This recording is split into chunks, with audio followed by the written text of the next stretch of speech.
Hello, thank you for joining us for our fourth seminar in the 2022 Fall Science and News Seminar Series. There will be, tonight's talk will have 3 parts. After each part, we'll take a break for questions and also just a few minute break to get some water, leave the room, whatever you need to do. And then if you're on the live stream, then any questions that you have, you can type into the chat and we will relay them to our speaker to answer during those question and answer sessions. So without further ado, I'd like to introduce our speaker for tonight's seminar, who is Alex Wen, a PhD student in physics here at Harvard. And tonight, we'll be hearing about the bomb pulse, an unexpected gift from nuclear weapons testing. Okay. Hi. Thanks. So yeah, I'm Alex. I'm a PhD student here. I do physics. My research isn't directly related to this topic, but I think nonetheless it's very, very interesting, and it's a fascinating piece of science that I really wanted to share. So I mean, I'm happy to keep this pretty informal. Like if you have any questions even during the middle, feel free to interrupt and ask. I think work out well. Okay, so the bomb pulse, and this is something to do with nuclear weapons. But first, I just wanted to present this painting here. This is a painting titled Village Scene with Horse and Hone and Company Factory. I'm no expert in art history, but I believe this is what's called American folk art. It's a very good example of American folk art. This particular painting was actually seized by the FBI on suspicions that it was a counterfeit, it was forged. It was a fake painting, and someone was actually arrested for it. How did they find out it was a fake painting? What was exactly the science behind it? Hopefully by the end of the talk, you can have a better idea. Okay, so keep this in mind. Quick outline of the talk, I'm going to talk about the creation of the bomb pulse, kind of like what it is, and then I'm going to talk about how we can use it on a scientific level, and then go into some applications. So 3 parts. First of all, let's talk about the creation of the bomb pulse. So this little bit is not going to have very much to do with science. So first, let's go back to 1945. This was the end of World War II, and as some of you may know, World War II ended when the United States dropped 2 atomic weapons on Japan. And the American nuclear weapons program was headed by someone named Robert Oppenheimer. He was very much the driving force behind this successful, I guess, atomic bomb program. And he did a lot of tests in the southwest of the United States, which led up to, as we all know, the atomic bombing of the Japanese cities of Hiroshima, pictured here, as well as Nagasaki. And of course, you can kind of see that the devastation here is pretty immense. This was a bomb that instantly vaporized thousands of people, and over the course of over a longer period of time, it killed several 100,000 civilians. So this was an immense bomb, one single bomb, right, dropped from one plane. This was an incredible new power that kind of emerged as World War II drew to a close. And so at the end of World War II, the 5 most powerful, most influential, victorious countries, the United States, Great Britain, France, the Soviet Union, and China, they formed what's known as the United Nations, basically a world dialogue peacekeeping body to prevent a conflict like this from happening again. And within the United Nations, there was a body called the United Nations Security Council, which is composed of a bunch of countries, but even within the Security Council were 5 permanent members. These same 5 countries, the most powerful, most influential victors of World War II. And these 5 countries, coincidentally, were also the first 5 countries to develop nuclear weapons. So this is kind of how the story of atomic weapons begins with these 5 countries. And at the same time, of course, was the Cold War. So during this period, there was, after World War II, right after World War II up until even the 1990s, there was ideological split in the world that divided it into two camps, right? The Western Bloc led by the US and a Eastern Bloc led by the Soviet Union. And this Cold War necessitated an arms race, right? So there was this need in each camp to develop bigger, better weapons than the other guy. And so obviously, with the advent of the nuclear bomb, the atomic weapons, that was at the forefront of this arms race, right? Both the United States and the Soviet Union were scrambling to make better and bigger and more successful and more advanced atomic bombs than the other side. And so consequently, to make atomic bombs, you need to do a lot of testing. And so this was a explosion. This was a test known as Hardtack 1 in 1958. And this was a detonation of a nuclear device in the Southern Pacific by the United States as a test.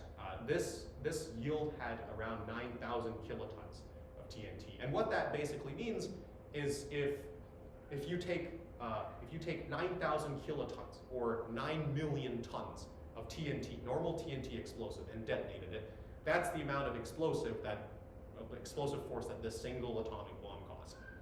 So, I mean, just picture that for a second. So, like a small car weighs about 1 ton. So if you took a small car's weight of TNT explosive, think of how much damage that would cause, the kind of explosion that would make. Take 9 million of those. That's how much this particular atomic bomb cost. For comparison, the bomb that detonated in Hiroshima in Japan was around 15 kilotons of TNT. This is 9,000. That one killed hundreds of thousands of civilians. So this one is unimaginably more powerful. And similarly, in the Soviet Union, they had Tsar Bomba. Just one example, one test out of many that both sides did. In 1961, this was 50,000 kilotons of TNT. The cloud from that explosion reached high into the atmosphere and was visible for a very large distance.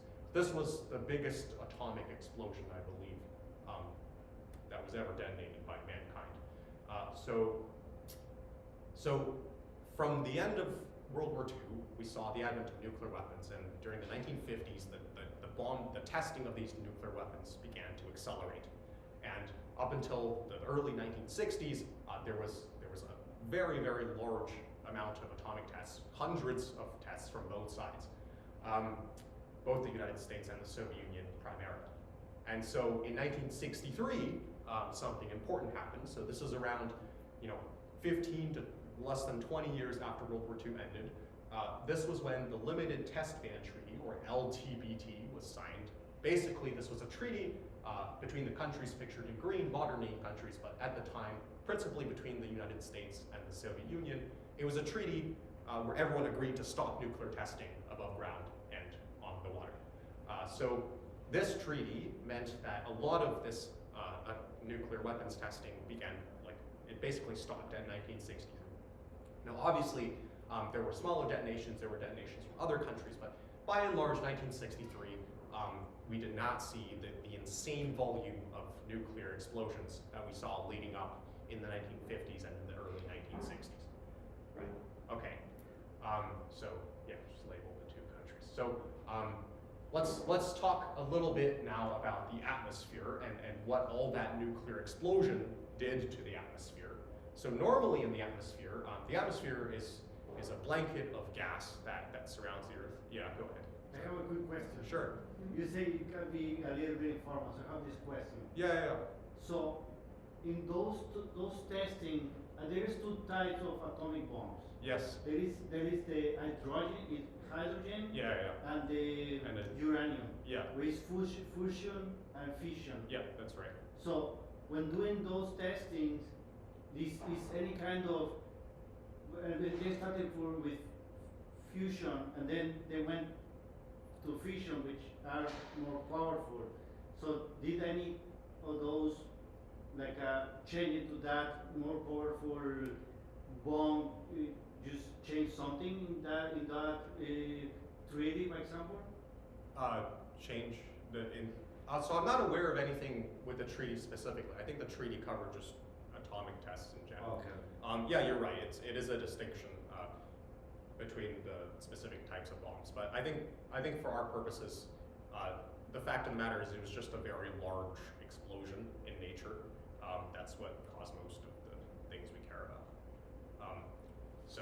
So like we have a whole bunch of huge explosions, right? No matter fission or fusion, we have a whole bunch of huge explosions in the atmosphere. And the atmosphere is a blanket of gas that covers the Earth, right? It's what we breathe. It's why there's air in this room. And normally in the atmosphere, without these atomic explosions, there's normally a lot of, so the atmosphere is made of this specific kind of element called nitrogen, and mostly made of nitrogen. There's obviously other things too, but it's mostly nitrogen. And in the atmosphere, when energy gets deposited into the atmosphere, so when for example, when particles come from outer space and hit the atmosphere and dump their energy into the atmosphere, they tend to turn, one possible thing that could happen is nitrogen turns into carbon, right? So, we have all these nitrogen particles in the atmosphere, they turn into carbon when you give them a lot of energy. And so, normally, what we call these cosmic rays, they come in and turn nitrogen into carbon. Normally this happens, this is totally normal. But when you add in a whole bunch, hundreds of nuclear explosions within a short period of time, that's like dumping a whole bunch of energy into the atmosphere. This creates an excess of this reaction. It accelerates this process where nitrogen turns to carbon. So now we have a whole bunch of more carbon created than normal. And it's not just any carbon, it's a specific flavor of carbon. So normally carbon is a kind of, is an element. It's a kind of substance that's very common. That makes humans, that makes animals, makes a lot of things around the world. And carbon is made of these atoms, and most of the carbon is a specific flavor of carbon that we call carbon-12. And carbon-12 just basically means there's 6 protons and 6 neutrons in that carbon atom. So most of the carbon, 99% of the carbon that's around us on Earth is carbon-12. It's a specific flavor of carbon called carbon-12. And 1% is carbon-13. And 1 in 1 trillion is what's called carbon-14. So very, very rare. Carbon-14 is almost the same as carbon-12, but instead of having 6 protons and 6 neutrons, they have 6 protons and 8 neutrons. And protons and neutrons are just subatomic particles. They don't really matter for this talk. Just know that carbon-14 and carbon-12, they're still carbon, but they're different flavors of carbon, right? They're different kind of particles. Okay, so in the atmosphere, when nitrogen turns into carbon from cosmic rays, from nuclear explosions, overwhelmingly carbon-14 is created in the atmosphere. So now we have a whole bunch of carbon-14 getting made in the atmosphere, right? And carbon-14 originally is the most rare carbon flavor by far. When you dump a whole bunch of energy, you increase this fraction of carbon-14 in the atmosphere. And that's sort of what we call the bomb pulse. And so to simplify this plot a little bit, what this is plotting is here, it's by year, right? So 1945 up to 2000. And on the y-axis is the carbon-14 concentration. So what this means is basically the amount of carbon-14 in the atmosphere. Normally, where this blue line is, that's normal. That's without the nuclear explosions. That's just the normal amount of carbon-14, 1 in 1 trillion that flies around the atmosphere. This red peak is what we call the bomb pulse. That is the amount, that is the elevated concentration of carbon-14 that was caused by all these atomic bomb explosions from testing. And specifically, it's a percentage of the normal. So for example, at 200, that means there's 200% more than normal. 100% is considered the normal amount of carbon-14 in the atmosphere. So this is what's called the bomb pulse. This is this peak in carbon-14 in the atmosphere that came from the nuclear tests. And you can see the dates, they kind of work out, right? A massive acceleration in nuclear weapons tests from in the late 1950s. Goes all the way up to the treaty was signed in 1963, but like around then we reach a peak like very soon after, and then it slowly starts dying off, this carbon-14 concentration. And the reason why this carbon-14 right? So all these nuclear explosions increase the carbon-14 concentration. And then the carbon-14 starts, once they all stop, the carbon-14 starts decreasing, slowly starts decreasing through time. And the reason for that is because carbon-14 in the atmosphere tends to get absorbed into other places like the ocean or the land. Essentially, this carbon-14, once you stop creating it, it starts going down in concentration in time. So this is what we call a bomb pulse. It's just a big spike in carbon-14 concentration. And it turns out we can make use of this later scientifically. And so quick recap for this part. So we talked about how nuclear weapons tests were prevalent during the Cold War, how all these countries were in an arms race to build and test bigger and more atomic bombs. And that resulted in a big spike in carbon-14 in the atmosphere, and that's what we call the bomb pulse. So before we go on to the next part, let's take a quick break for questions. Great. So we'll take questions from the audience, and then also if you're watching on the live stream, we'll check the YouTube chat, and you can drop your questions in there. So do we have any questions from the audience here? Hi.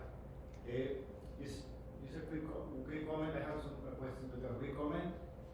My son will say that the reason because Japan they surrendered was not because the second bomb, but was because Russia declared the war against Japan. And then when Japan say, oh, I cannot fight against US and Russia at the same time, and they surrender. Yeah. This is what my kid would say. Okay, yeah, yeah, so when Russia invaded Manchuria, I think that's a good argument. It's, I didn't talk about it just because the bombs coincided with the chronological ending of the Second World War, but So I think that's true, yeah. Carbon-14 is an isotope? Yes, that's Then, correct. because it's not like the regular status of the carbon, right? Yes, yes.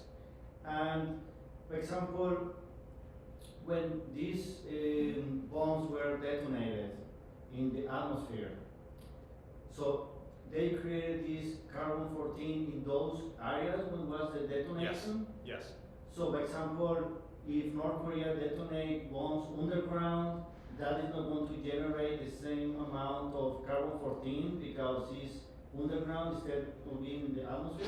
Yeah, so that's a great question. I don't know for sure what the difference in carbon-14 generation is underground. I have to assume that underground you have different chemical things going on because you're not just interacting with the atmosphere, you also interact with like a lot of, I don't know, like dirt or stuff on the ground. So I think it would still contribute to the carbon-14, but probably not in the same way as if you just blew it up in the atmosphere. And the key point is that so many were getting blown up in the atmosphere. That's what caused this big spike. If you just blow up like North Korea does, like if you just do a few, that doesn't really make a big difference in the carbon-14. So, for the generation of carbon-14, do you think that is the same amount that is going to be created by fusion or nuclear fission, or one probably will more likely generate more because they do different things to the molecules, you know, like one is start to change until they go to lead, I guess, until this is stable, but the hydrogen is different. Yeah, so I'm not sure about the fusion versus fission effect on carbon-14 generation. I think that's a good question. I think to like roughly approximately like whichever explosion that deposits the most energy, like that's most energetic broadly speaking, is probably going to make more carbon-14 because the more energy you have, the more like interactions with the atmosphere you're going to have. So that's kind of what I would say. And you know, fusion, like thermonuclear bombs with fusion reactions are generally bigger and more energetic. So they probably contributed more, but I'm not, I don't know for sure. That's a good question. I'll check the chat really fast. All right, nothing on there. I had a question. So, if all this carbon-14 is being produced in the atmosphere, how quickly does that like spread around the world? Or Yeah, is it very localized? that's a great question. So that's like very complicated because that's kind of like predicting the weather. It's like the atmosphere is so big and it's always changing and everything's flowing around. It's kind of hard to kind of estimate exactly how long, but what I can point you to is, so we know that the Limited Test Ban Treaty was signed in 1963, and we reach a peak in the carbon-14 concentration around like 1965-ish. So just very roughly looking at that and knowing that, it probably takes 1 or 2 years for everything to be dispersed around the atmosphere. Do you know like where this was measured at? So yes, this was measured in New Zealand, which happens to be quite close to the, well, actually, not necessarily. It's not close to the Soviet ones, but it was close to where some of the American nuclear tests took place. The other curve, which kind of matches this, but is a little bit different. This purple one was taken in Austria, and that shows a slightly different peak, but but by and large, it should be. I mean, judging from the peak in the New Zealand measurement, it's a little bit later. I would say it probably takes order of 1 or 2 years for things to spread out. And then, so when you're creating carbon-14 from nitrogen, which I guess is the 7th element, so it's got probably 7. Yeah. I guess nitrogen-14 is probably the most common isotope of nitrogen. Yeah. So you're just changing a proton to a neutron. Yeah, exactly. So what is actually causing that? Is it just interaction with like accelerated particles? Or like radiation? It's the radiation from the nuclear explosion. So the same kind of radiation comes in cosmic rays as well, but that happens to a much less extent. So yeah, that's generally correct. Thanks. All right, do you have any other questions? All right, it is 6:52 right now. We'll take about a 3-minute break and get back to it at 6:55. Okay.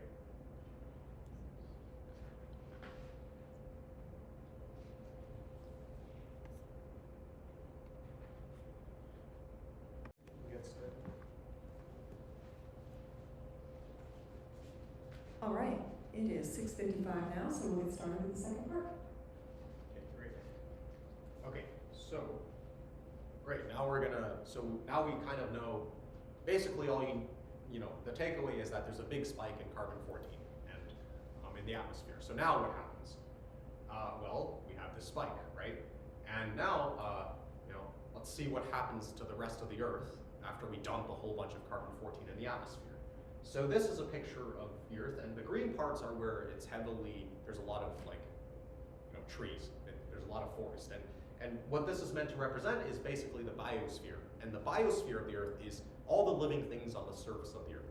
So the biosphere includes all the living things, all the animals in the ocean, on land, all the plants, all the things in the air. Everything that's living is called the biosphere.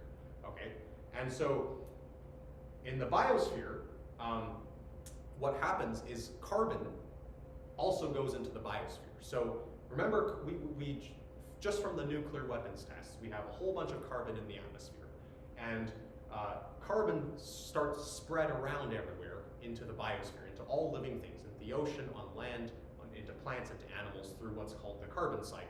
And the carbon cycle is just a name we give to the carbon moving around everywhere.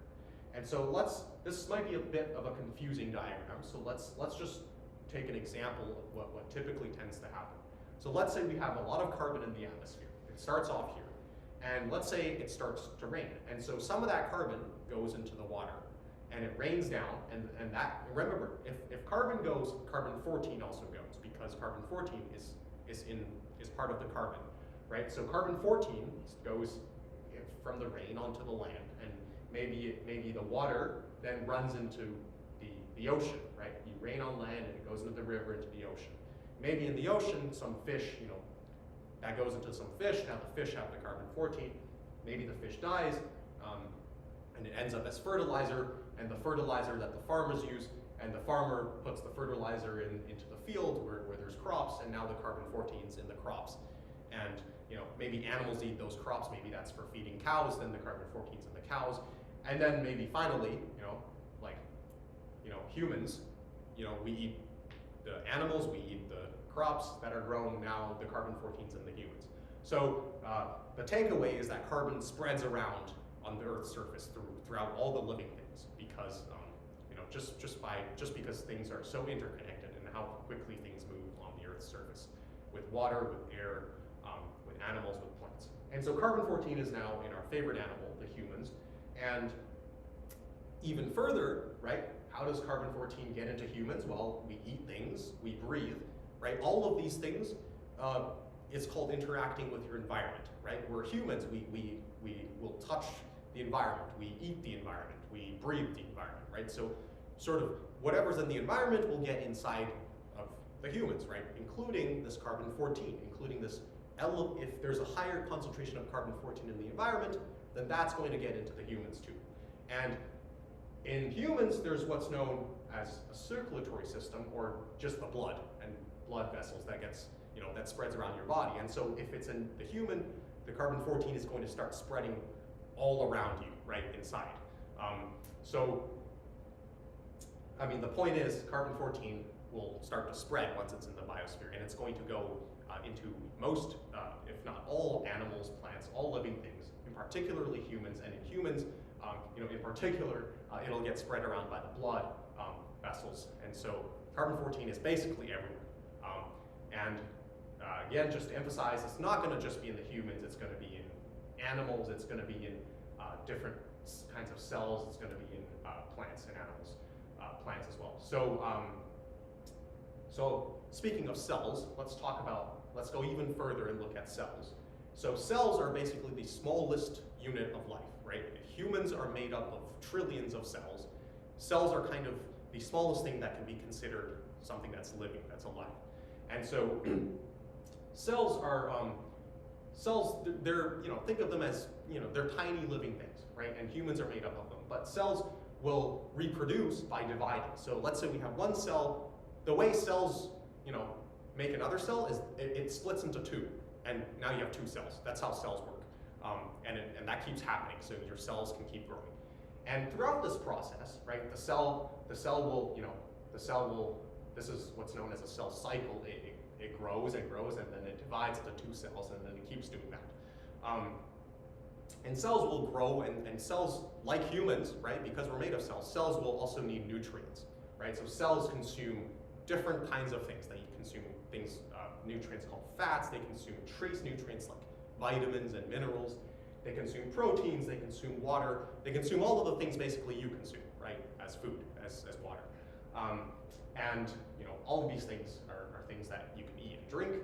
And here's carbon-14 again. It's in all of these things, right? And if you eat and drink them, you've taken in all this carbon-14, and in each one of your cells now, you've got the carbon-14, because the cells will also consume the things you consume, right? So in each of your cells now, there's an elevated concentration of carbon-14. So what does that mean? Well, let's say we had a bunch of cells that recently died. So maybe, if I got a scratch somewhere, some of my skin comes off, and it's, dead cells, right? Because my skin's made of cells. And so we have a bunch of cells that recently died. If we measure the concentration of carbon-14 in these dead cells, right? Let's say we measured it. Let's say we had a machine that could give us the concentration of carbon-14 from these dead cells. Well, let's say it measured something close to like 120% of what's normally there. Well, we just take a look on the plot, on this graph, of the Blom pulse, and we look at where there's 120, and we look at the year where there's this much carbon-14 concentration, and we can say, okay, well, these cells probably died around 1987, right? Because when the cells die, and this is really important, when the cells die, they stop interacting with the environment. So when the cells die, they will contain the carbon-14 concentration when they were last alive, if that makes any sense. So they're alive, they're exchanging things with the environment, they're consuming things, they're eating food, suddenly it dies, they stop doing all of it. And suddenly that carbon-14 concentration, no more carbon gets to the cell. So that carbon-14 concentration inside the cell, that's going to be when they were last alive, right? So now we can take a look at that. Maybe these dead cells died, if they died a year ago, we look at the carbon-14 concentration, and it's going to give us the carbon-14 concentration, a year ago, right? So the carbon-14 in the atmosphere will get into all of the cells, and once the cells die, that process stops. And so that carbon-14 concentration inside the cells is kind of frozen in place. That carbon-14 concentration, if you measured it, would tell you when that cell died. And critically, inside these cells, there is a special kind of molecule, a substance called DNA. And what DNA is it contains the genetic information of the cell, but that's not important. What's important to know is that DNA only gets reproduced, only gets created when the cell divides. So let's say I had a cell, there's DNA inside the cell. Normally when the cell is just existing, that DNA is nothing really touches it, it just sits there. But when the cell divides, it makes a new copy of that DNA. And so DNA is only produced when that cell divides. Okay, now consider this. If I had a cell that never divided, if I just had a cell, maybe it's a special kind of cell, if these cells never divide, that means the DNA in those cells is going to be as old as that cell, right? Everything else in the cell is going to, everything else in the cell, the water in the cell, all the other parts of the cell, it's going to start, consuming things, it's going to start interacting with the environment, but the DNA inside that cell is going to be the same DNA as when the cell was created. And so, just to sort of drive this point home a little bit, let's say, just as an analogy, let's say that I'm DNA, right? If DNA is me, it's like living in a cave, right? So I'm a hermit and I live in a cave, and I don't interact with the outside at all. And this is a special cave, so I don't even know the weather outside. I'm completely sealed in. This is like DNA in the cell. And whenever the cell divides, it's like, oh wow, that didn't show up. Sorry, there we go. Whenever the cell divides, it's like getting an update on the outside environment, right? So if I'm in the cave, I get mail that tells me what the weather is like outside. And if the cell divides, once every 30 seconds, then I get updates about what's outside every 30 seconds. If the cell divides once every year, that means it only knows what's outside once every year, right? So every time the cell divides, the DNA only gets updated when it divides.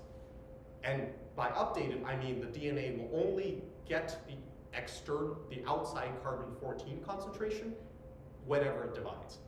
And so knowing when a cell divides is very important. Because let's say we had a living cell, and we knew that the cell never divided. If we knew that the cell never divided, that means the DNA, only the DNA in that cell is going to be as old as the cell is old, right? And if we took the DNA and we measured the carbon-14 concentration of the DNA, just the DNA, that means we're going to see a specific concentration. Let's say it's around 145% of what's normal.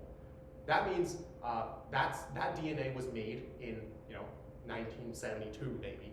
And that's when, if we knew that the cell never divided, that means the cell it was made in 1972.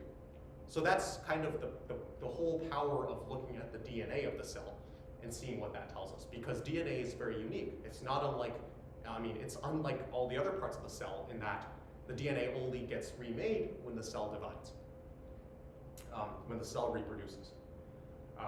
So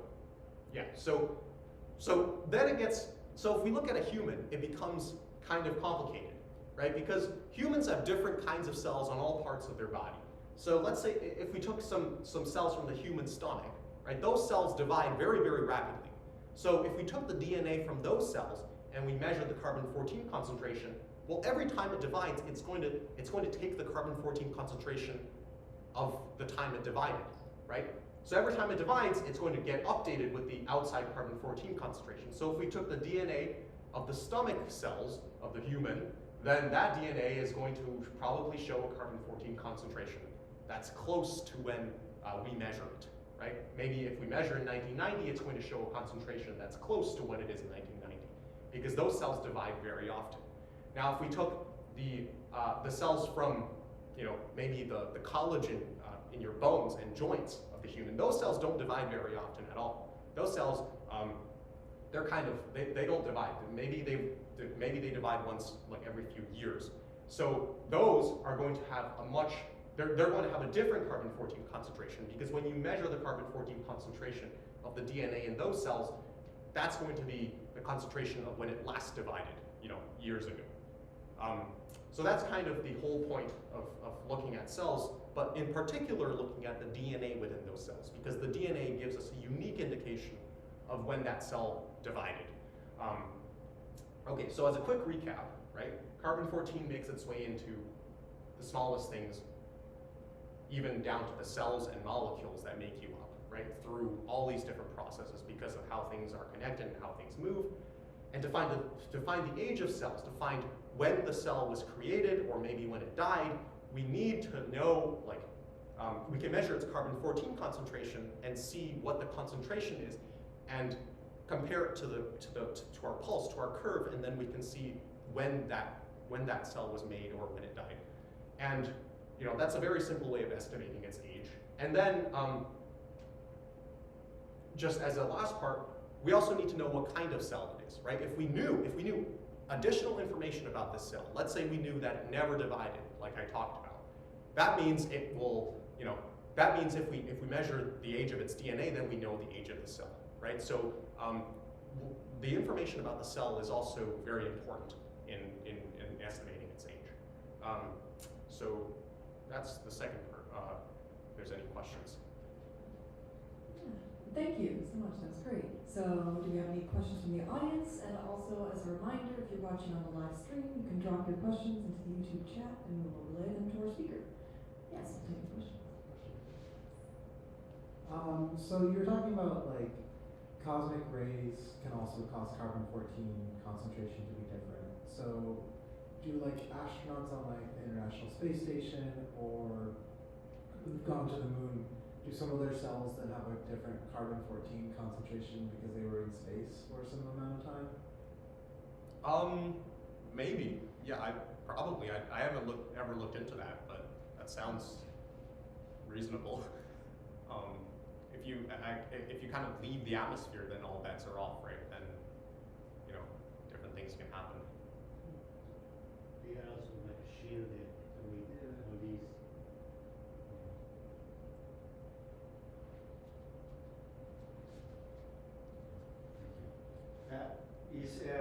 It's very interesting what you say about the cells.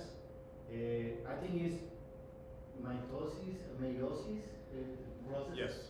Yeah.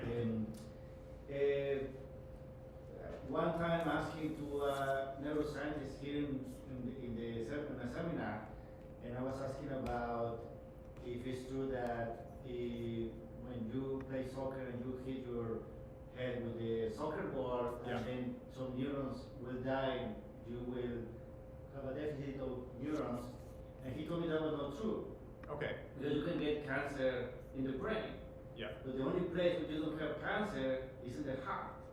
And the heart cells are the only ones that they don't actually keep reproducing. That is why nobody has cancer in the heart. And Okay. And it's true, like there are different cells, Yep. and depending on what they are for, and they reproduce or not reproduce at the same Yep. rate, and that is interesting. Now for the DNA, I remember it's like 4 different molecules. Yes. Yes. I don't know how to say it in English, but CGH something. AT and GC. Oh, in Spanish is different. Yeah. But then the carbon-14 become like I think your expression like a Lego brick. When the carbon-14 is like a brick is going to become one of the pieces to complement the DNA, because the DNA is split in two. Yep. And it just, if it's C, well, it's going to complement with the other letter. Yeah.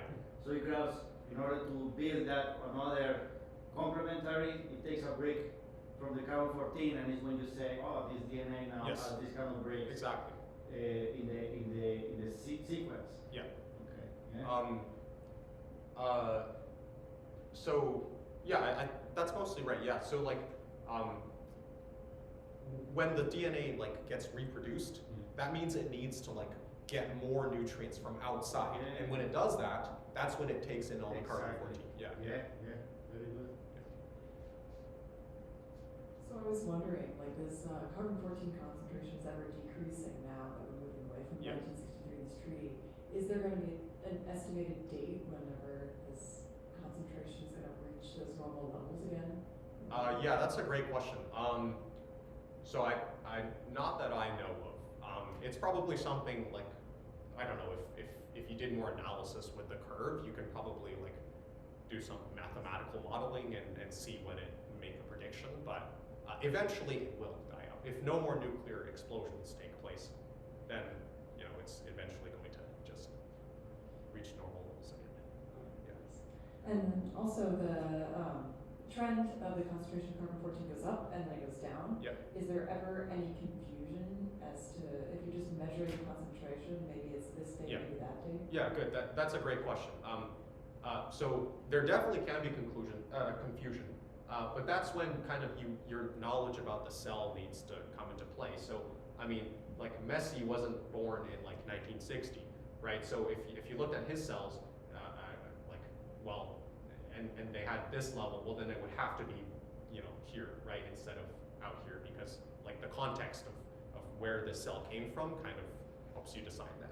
And I mean, there is a case, we will see one case where it's kind of uncertain where it came from, which intersection, yeah. Can I have another question? You were talking about the nuclear bombs trigger this creation of carbon-14, Yeah, but in the past, a lot of years ago, we have volcanoes, meteorites, yeah, which generate a lot of energy in the Yeah. atmosphere. yeah. And do they produce as well carbon-14? So I'm not sure exactly how much they produce or compared to nuclear bombs, but I do know the atmosphere was very different in the past as well. Mhm. So it's not like today's atmosphere. Like it depends on how far past you go, but like during different periods of the Earth's lifespan, the atmosphere was really much more different. So I'm not sure how much carbon-14 there would have been. Yeah, this is really only just applying to like the modern day. And that concept also for the like a carbon-14. Have you listened those violins that are very precious and they cannot be produced? I don't remember the name of these. Yeah, yeah. Because those are where was not so many pollution of CO2 in the atmosphere. Oh, okay. And then those trees that they used to create those violins is because we're very not so much CO2, was a lot of O2, but you cannot have this kind of trees anymore. Yeah. Because you cannot with the current atmosphere. But those are that is why you cannot replace those violins because Yeah. it has like a fingerprint. You're taking fingerprints of carbon-14, but they have its own fingerprint based on the levels of oxygen and CO2. Yeah. I didn't actually know that specifically, but that's very interesting. Yeah. All right, if we don't have any further questions, I don't think there's anything on the chat yet. But feel free to type one into the chat anytime that you come up with a question. I think if it's all right with everyone here, we'll just head straight into the Yeah. third part. Okay, great. So last part. So we found out about why the bomb pulse is there. We found out about how it affects living things and DNA, and how we can use the bomb pulse to estimate the date, the time of when cells were made. We can go into some applications. So the first one, and I thought this was very interesting. This was a study done in 2005, and so I'm not a neuroscientist, but I've often heard of the term, your brain cells don't ever reproduce, right? You only have a certain amount, and if they die, they die. And so this study was trying to investigate whether that's true or not. And what this study did was specifically they looked at this part of the brain. This is the part of the brain near the back of your head. So that's what the study focused on, and at least in the cells in these part of the head, this part of the head, that's what they studied. And the way they did this was they had two people who died but donated their bodies to them. So these two people, they knew these two people's birthdays. That's very important information. So they knew where when these two people were born. So they took the cells from these two people's brains, right? This part of the brain. They took those cells and they chemically broke down the cells to isolate, to extract the DNA from those cells. So they got the DNA from this part of the brain. That's what they did. So the study did. And then they took, so for the first person, they took that DNA, right? They took that DNA from this first person's brain and they measured the amount of carbon-14 concentration in that part, in the DNA of that part of the brain. And what did they find? They found this much carbon-14. So very, very low, right? Almost the same as normal levels of carbon-14. Now, here's the thing. They also knew this person was born in 1956. So what does that say? That says that the DNA in that part of the brain is as old as the person, which means the cells in that part of the brain never divided after 1956. So what this means is those cells were made in 1956 and they never divided. That DNA just remained there, which is very strong evidence to say that, at least in this part of the brain, near the back of your head, those cells don't divide. Those cells don't regenerate. That might not necessarily be true for other parts of the brain, but what this study focused on was this part of the brain. And those cells, it turns out, they don't divide because those cells are as old as the person. Now, same thing was done to a second person. This person was born in another period of time. They did the same thing. They took the DNA from the second person's brain and they found the carbon-14 concentration. And again, remember, they knew this person's birthday and they found this concentration around 150% of what's normal. And they also knew this person was born in the early 1970s. So again, this is saying, well, these people, right, the brains, the DNA from their brains, that DNA never divided after their birthday, which means, brain cells don't ever reproduce in that part of the brain. This was a very important study, and this was published in a very large journal called Cell in 2005. And so that's very interesting, right? And just for the sake of argument, and just, the study didn't do this, but I thought it's interesting to discuss. If we took the stomach cells from the second person, let's say we took the stomach cells, those cells divide much more frequently. So just to help you understand, if we took the stomach cells from that person and measured the carbon-14 concentration, that concentration would be much closer to what it is at 2005, right? Because those cells divided, stomach cells divide every few weeks or so. So those cells would have the same concentration as something much more recent. And so this conclusion about the brain is very, very interesting because this helped people conclude that brain cells actually never divide, at least in that part of your head, in the back, right? Okay, so a second application, we can also look at teeth, right? So people's teeth. So this study set out to estimate a person's birth year. So this is asking a slightly different question. It's not asking whether teeth, regrow or not. It's asking, given someone's teeth, can you estimate when they were born? And I'm not an expert. I'm not a dentist, but I know that your teeth are coated with this special kind of substance called enamel, and it's very, very hard. And the other property of the enamel is that's created once, right, when your teeth grow.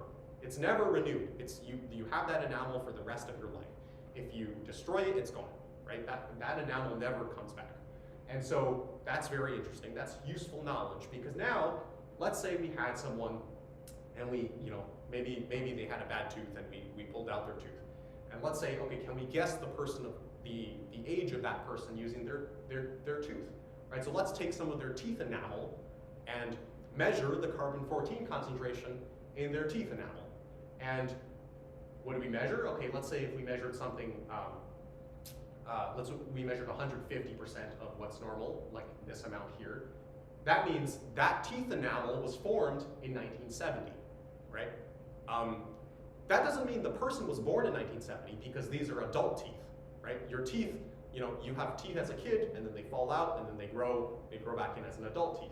And we sort of know how long, you know, at what age your adult teeth grow in. So if your adult teeth grew in 1970, then that person must have been born earlier, around 1960 or so.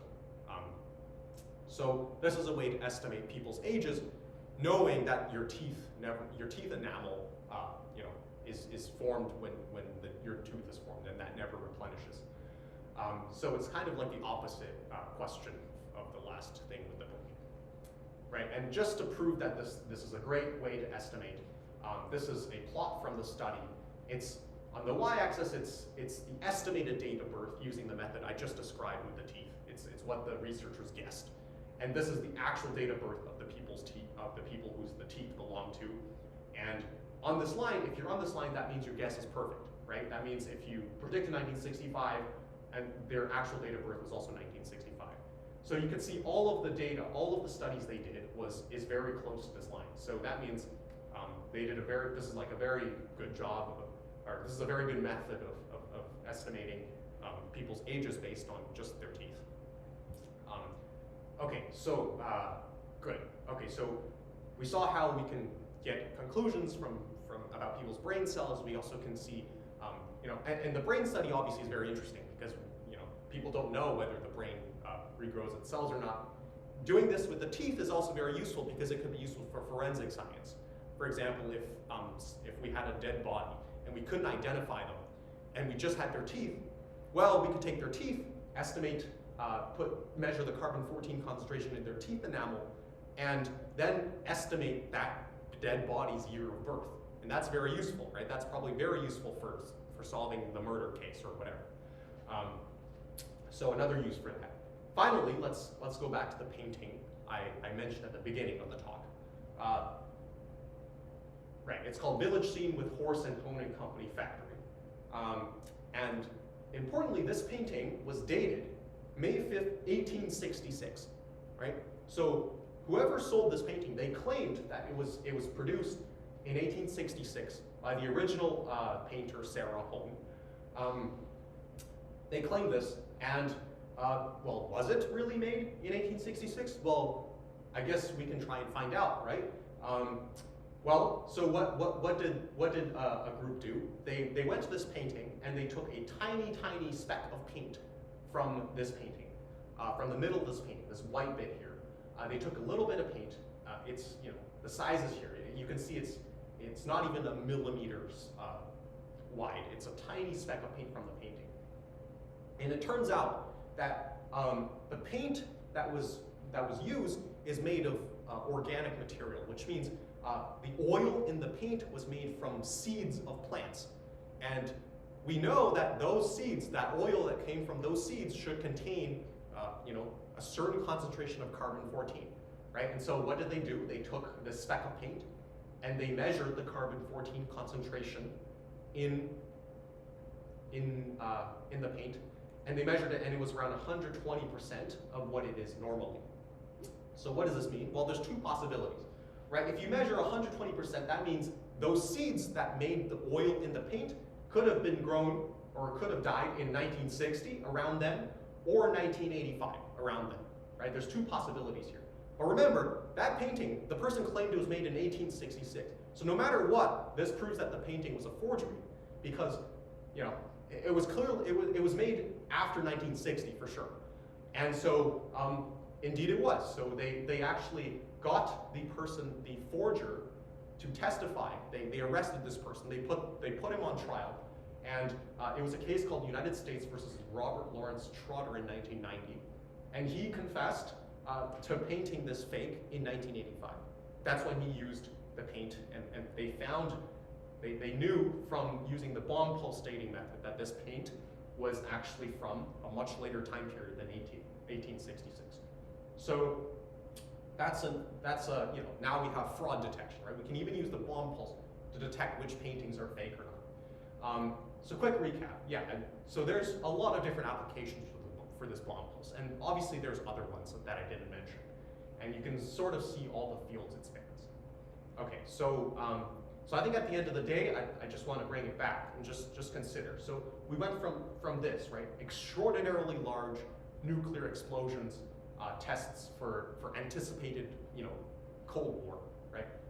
Hundreds of these, to this, to all these different applications, these fantastic conclusions about, neuroscience, about forensic science, even detecting art fraud. I think this is a very, very interesting illustration of sort of where science can take us, right? So just consider some things. I think from this story we can kind of conclude, right? Science is completely related. It's inseparable from greater society, right? If society decides to do something, that's going to have implications on what science we can do, right? It's completely inseparable from politics and warfare, unfortunately, and it can come from unlikely places, right? Science came from this nuclear test, which all this great science came from something that wasn't even no one could have predicted that these nuclear tests would have resulted in such scientific conclusions, right? It just came out of the blue. And finally, science is really interdisciplinary, right? We started from creating nitrogen in creating carbon-14 in the atmosphere, which is fundamentally a physics problem.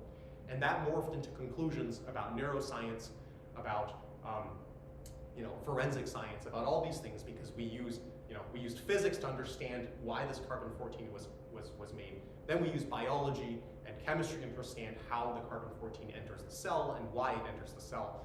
And then we can use it to have all these different scientific conclusions. And so in the future, the bomb pulse is eventually going to die out. So I think this is like kind of a short period of interesting scientific opportunity that people have really taken advantage of. And I think it's a really nice story of how unlikely, or how science can come from unlikely places, namely these atomic bombs. So yeah, that's the end. Happy to take questions. Fantastic. And as a final reminder, if you're watching on the live stream, please feel free to drop any questions in the YouTube chat. So yeah, we'll take any questions that we have. So, people here. Do we know anything about carbon-14 levels before we actively went looking for them? Because your graph starts at 1955, but maybe in 1866, I can see the guy making an argument in 1866 there was just probably an abundance of carbon-14. You can't use that data. You don't know what it is. But is there any way that we can know? Yeah, that's a great question. I think, yeah, if you can't measure it, then there's really no way. No, you can't go back and measure it. You could probably make an estimate. So hundreds and hundreds of nuclear explosions is pretty unprecedented in history. So you'll be hard pressed to find I think a historical event where that comparable level of carbon-14 would have been released. At least in modern human history, maybe a billion years ago, when Earth was different, that could have happened. But yeah, that's a good question. I'm not aware of any explicit measurements. I would say I think the best idea we have is just our knowledge of history and what events that took place.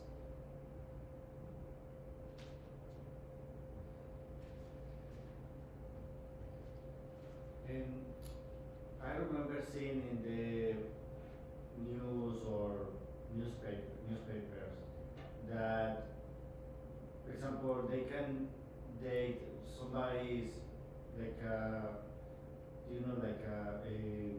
bones from people from thousands of years ago. Yes. And they can exactly say, oh, this people is from 2000 or 4000. Yeah. Using something about carbon. Yeah. But it's obviously a different methodology, because the 14 is coming from the nuclear bombs. Yeah. Yeah. But what do you know which is the technique they use? Yeah. So what they use is radiocarbon dating. So what that means, it's coincidentally, it's also relies on carbon-14. So something about carbon-14 that I didn't mention is that it decays. So even by itself, if you just have carbon-14, it's going to eventually turn into carbon-12 if you just wait long enough. But the time you have to wait is around 5,000 years. So radiocarbon dating relies on the fact that if you have a dead if you have if you know, and this works for things that are much older, right? You can't radiocarbon date something like from 1960. It has to be thousands of years older because carbon-14 will take thousands of years to decrease, to decay away. You measure the carbon-14 concentration in a certain thing, a specimen, and you know that within this dead thing, that carbon-14 is isolated from the environment, so it's just going to start decaying away. Whereas the carbon-14 in the environment, that's going to remain constant throughout most of history, right? Because you're constantly creating carbon-14 in the atmosphere, like I mentioned with the cosmic rays. That's going to be constant, but within your dead thing, that carbon-14 concentration goes, it's going to decay away. And if you look at how much carbon-14 is left in your dead thing, you can get an estimate of when the thing died, because you know that it decays in around 5,000 years.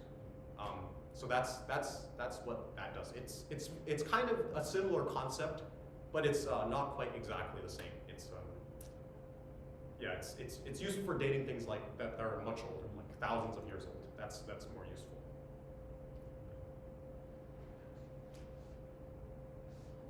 I just wanted to mention that there's actually an episode of White Collar, a TV show, where they use this kind of isotope dating to tell whether a wine bottle was a forgery or not. And like the entire episode revolves around this concept. So that's really fun.